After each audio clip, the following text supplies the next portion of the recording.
देख लीजिए। तो अब यहाँ समझना है ये अम्ल के साथ धातु की ऑक्साइड की अभिक्रिया के बाद क्या बना, धातु जब अम्ल के साथ जब कोई अम्ल धातु के साथ अभिक्रिया करते हैं तो किसका निर्माण होता है, लवण और जल का निर्माण होता है।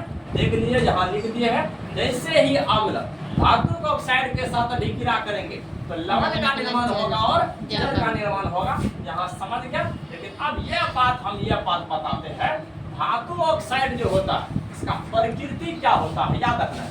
धातु ऑक्साइड देख लीजिए कि जब यह जल के साथ अभिक्रिया करेंगे तो यह किसका निर्माण करेगा, क्षारक का निर्माण करता है। किसका निर्माण करता है, क्षारक का निर्माण करता है। क्षारक बन गया ना रे, सोडियम हाइड्रोक्साइड क्षारक है, आपका पोटेशियम हाइड्रोक्साइड क्षारक है, और जल में घुलने वाले क्षारक को क्षार कहते हैं। क्या कहते हैं, क्षार कहते हैं। ये सब बात को याद रखना है।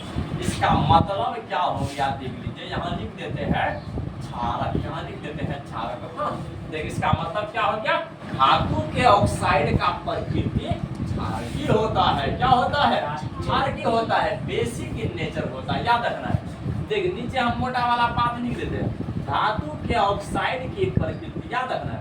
धातु के ऑक्साइड की प्रकृति जैसे कैसे लिखा रहा है, तो प्रकृति क्षारकीय होता है। क्या होता है, क्षारकीय होता है, क्षारकीय होता है। यह बात याद रखना है। धातु के ऑक्साइड की प्रकृति क्षारकीय होता है। धातु ऑक्साइड जब भी बनाएंगे क्या बनाएंगे, क्षारक बनाएंगे। क्या बनाएंगे, क्षारक बनाएंगे। तुम कोई दूसरा एग्जांपल भी ले सकते हो, ऐसा बात नहीं कि एक एग्जांपल होगा। देख लीजिए दूसरा एग्जांपल ले सकते हो। अगर तुम सोचते हो सर पोटेशियम ऑक्साइड को करके देखिए, देखना पोटेशियम हाइड्रोक्साइड पोटेशियम ऑक्साइड जब जल के साथ अभिक्रिया करेंगे तो किसका निर्माण होगा, पोटेशियम हाइड्रोक्साइड का निर्माण होगा। हाँ बिल्कुल याद रखना है। देखिए जो कि दुनिया का सबसे स्ट्रॉन्ग क्षारक है कि नहीं, तो ये सब क्षारक है बच्चों। तो याद रखना है धात्विक ऑक्साइड का प्रकृति क्षारकीय होता है। जब क्वेश्चन एग्जाम में आते हैं, हाँ बिल्कुल याद रखना। और जो क्षारक जल में घुलता है तो जल में घुलने वाले क्षारक को क्षार कहते हैं। क्या कहते हैं, क्षार कहते हैं। याद रखना वाटर सोल्युबल वाला जो बेस होता है उसे अल्कली कहा जाता है, उसे क्षार कहा जाता है। अगर एग्जाम में 1 नंबर वाला यह क्वेश्चन आ गया कि क्षार से आप क्या समझते हैं, वरना कुछ नहीं समझते, तो ऐसा बात नहीं लिखो।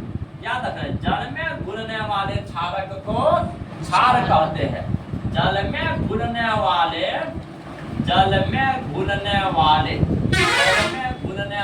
क्षारक को क्या कहते हैं, क्षारक को क्षार कहते हैं। जल में घुलने वाले क्षारक को क्षार कहते हैं।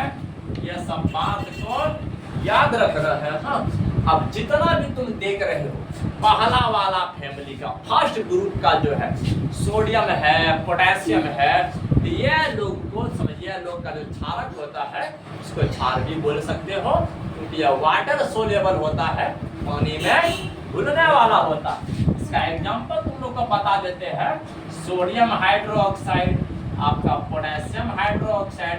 तो ये सब जो क्षारक है इसको तुम क्षार भी बोल सकते हो। लेकिन सारे क्षारक को क्षार नहीं बोल सकते, जैसे आपका एल्युमिनियम हाइड्रोक्साइड उसको नहीं बोल सकते हो। हाँ तो इसी प्रकार से याद रखना बच्चों, एक एक करके सारे कहानी को।